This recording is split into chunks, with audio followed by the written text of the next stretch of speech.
Ya Muhaiminu ya salam, sallimna wal muslimin bin nabi khairil anam wa bi umil mu'minin bin nabi khairil anam wa bi umil mu'minin kullaha wa fil kalam washfa'il mudibin wahmiyal baital haram min fasadil mufsidin wahmiyal baital haram min fasadil mufsidin. Assalamualaikum warahmatullahi wabarakatuh. Waalaikumsalam warahmatullahi. Subhanallah, walhamdulillah, wa la ilaha illallah, wallahu akbar. Asyhadu an la ilaha illallah wahdahu la syarika lah, wa asyhadu anna Muhammadan abduhu wa rasuluhu la nabiyya ba'dah. Allahumma shalli wa sallim ala Rasulillah sallallahu alaihi wasallam.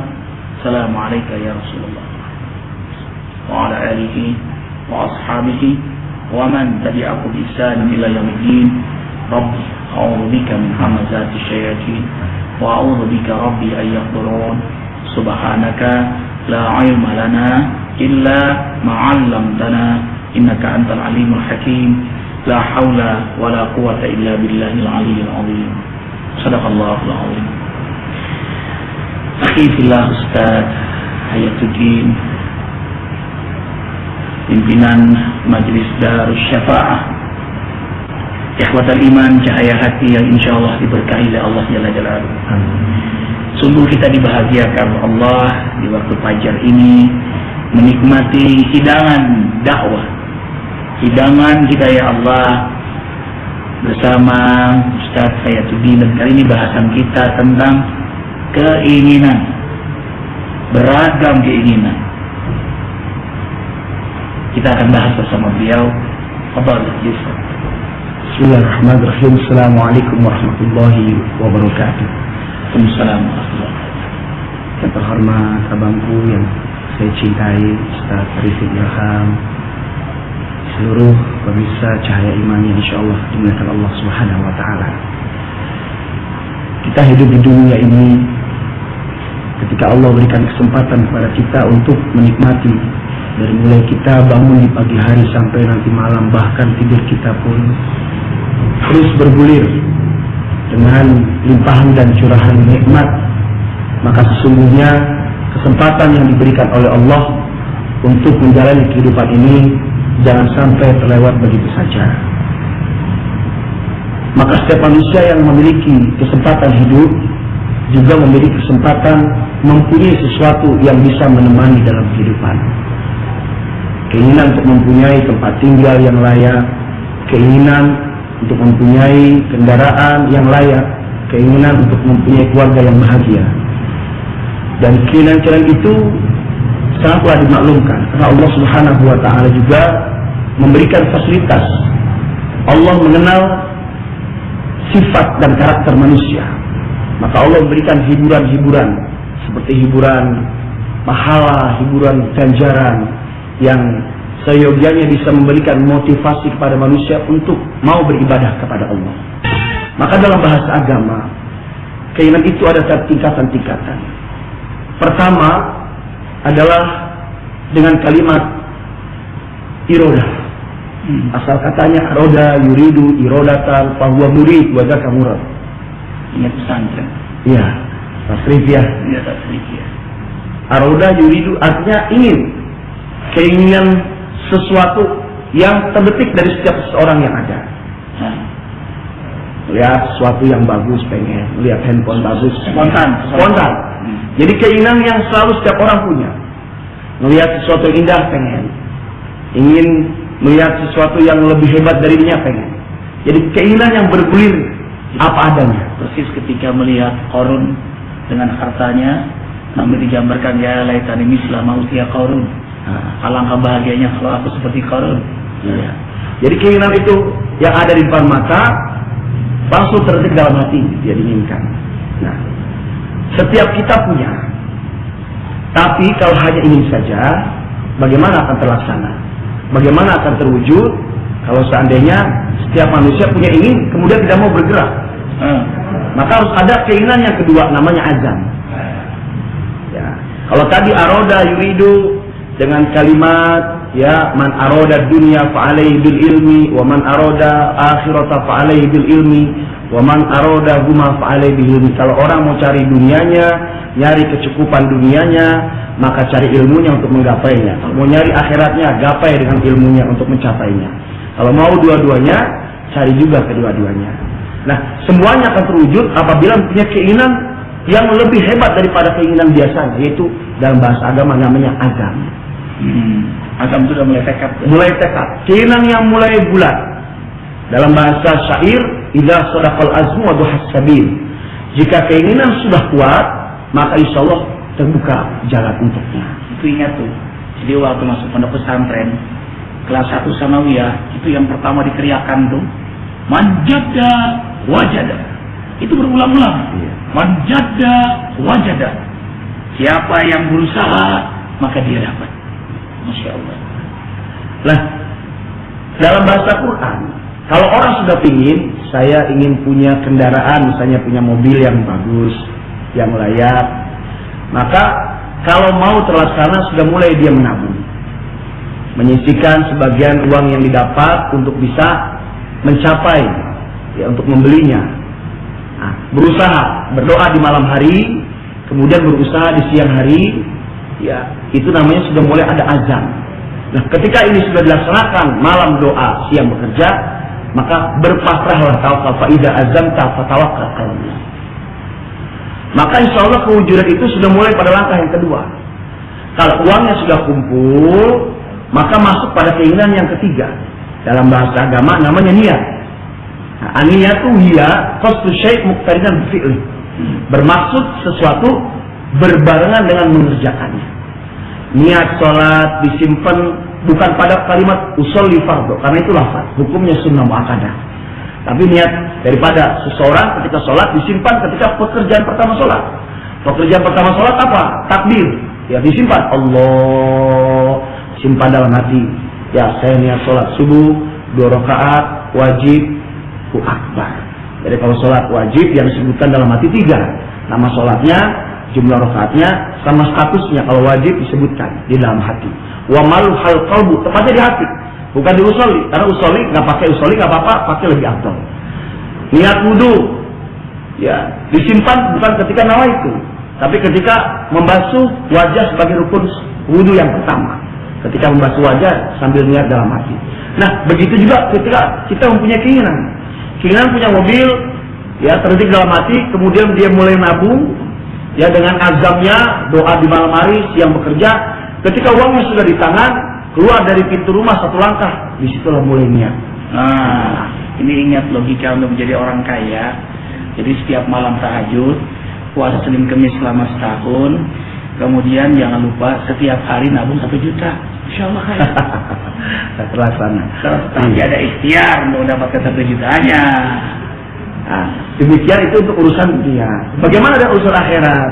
Ingin jadi orang soleh, ingin jadi orang beriman, ya maka dekati implikasi dan persiapan untuk jadi orang beriman, dekat sama orang soleh, dekat sama guru, ya. Nah, dari 3 itu adalah salah satu jalan untuk supaya bisa sukses, ya, yang menjadi jalan bagi manusia, ya umumnya semua, entah itu mereka yang muslim ataupun yang tidak, seluruh dunia. Tapi bagi Allah Subhanahu wa ta'ala, Allah tidak butuh niat. Allah tidak butuh kepada azam. Kalau kita pengen sesuatu, butuh keinginan yang kuat, butuh tekad yang bulat, butuh mulai bergerak dari untuk mencapai rasa keinginan itu. Allah tidak membutuhkan itu. Allah cukup kalau pengen. Innama amruhu idza arada syai'an ayyakula lahu kun fayakun. Kalau Allah mau kun jadilah fayakun. Tapi manusia tidak cukup dengan irodah. Manusia tidak cukup dengan hanya ini. Harus ada azam, harus ada niat yang terus berkaitan, dan itu pada satu faktor yang diinginkan. Ketika hidup di dunia punya 10 keinginan, 10 keinginan itulah paketnya harus dilaksanakan dengan sebaik-baiknya. Subhanallah. Ini keinginan dunia, apalagi ingin akhirat. Jadi azamnya harus maksimal.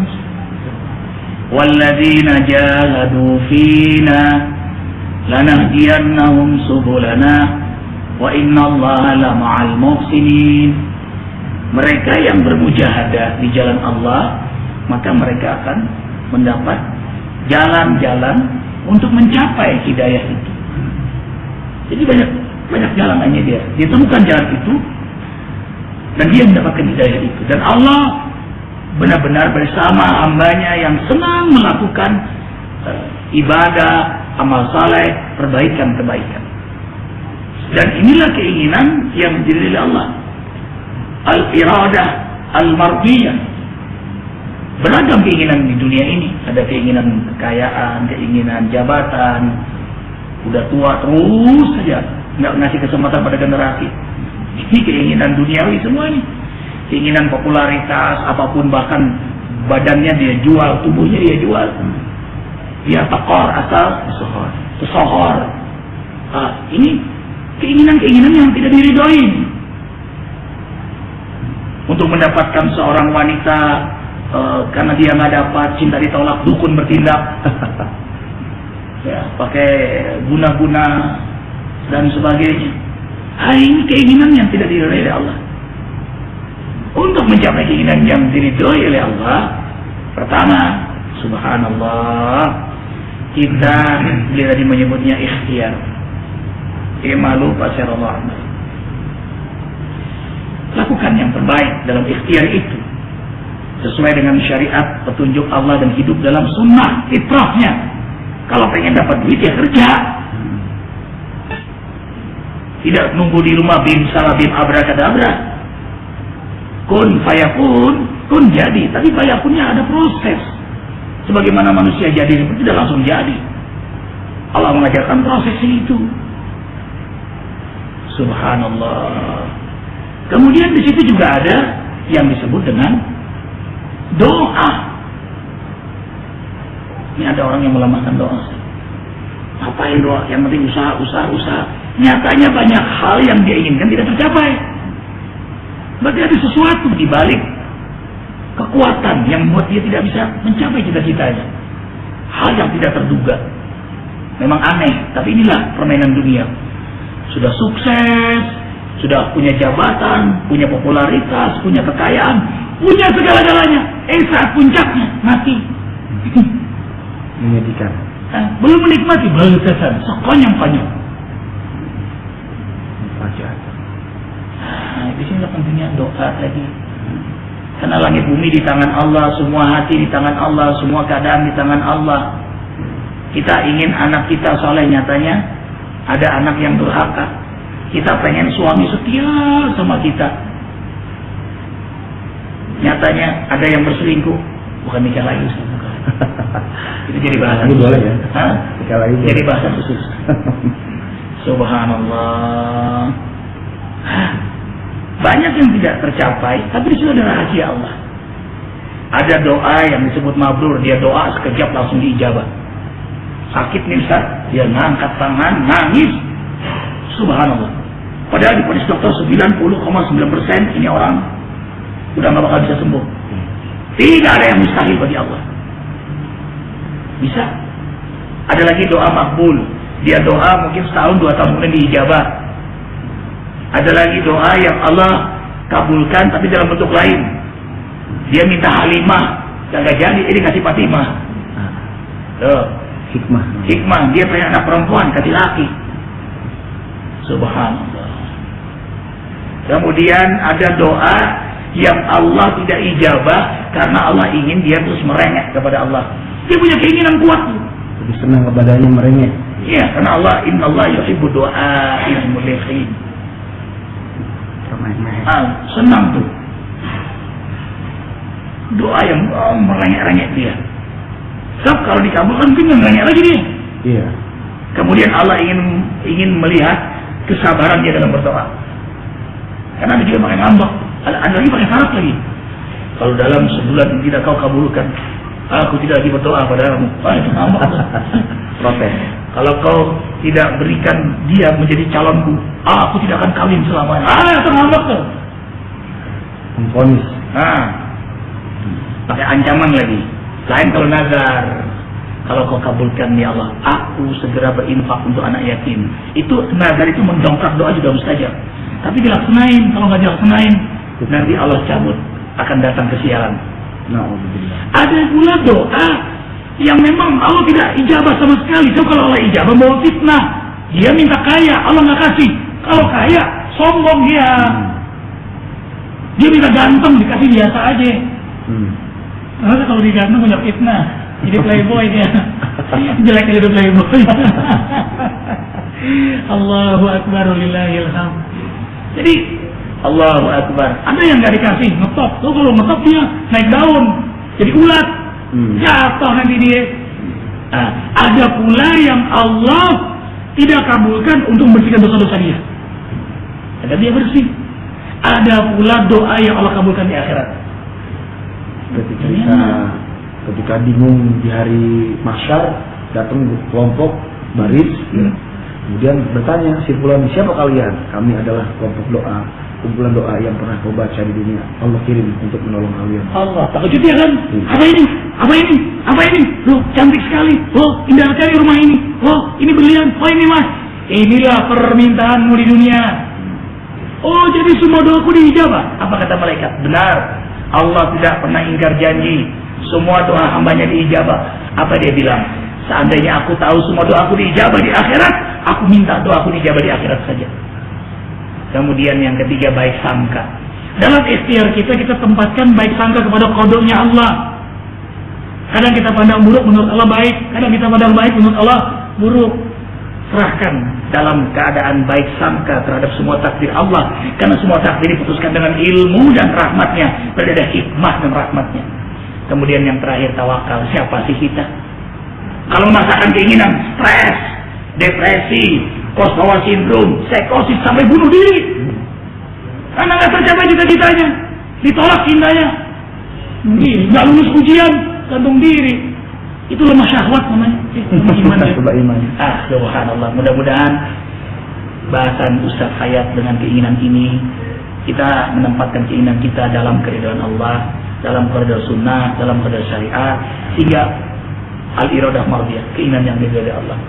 Sebagaimana kita ingin bersama dalam doa kita, Rabbana atina fid dunya hasanah wa fil akhirati hasanah wa qina adzabannar. Bahagiakan ya Allah kami di dunia dan bahagiakan kami di akhirat. Kami semua bersama pemirsa Cahaya Hati, kabulkan ya Allah. Amin. Subhanakallahumma bihamdika asyhadu an la ilaha illa anta astaghfiruka wa atubu ilaik.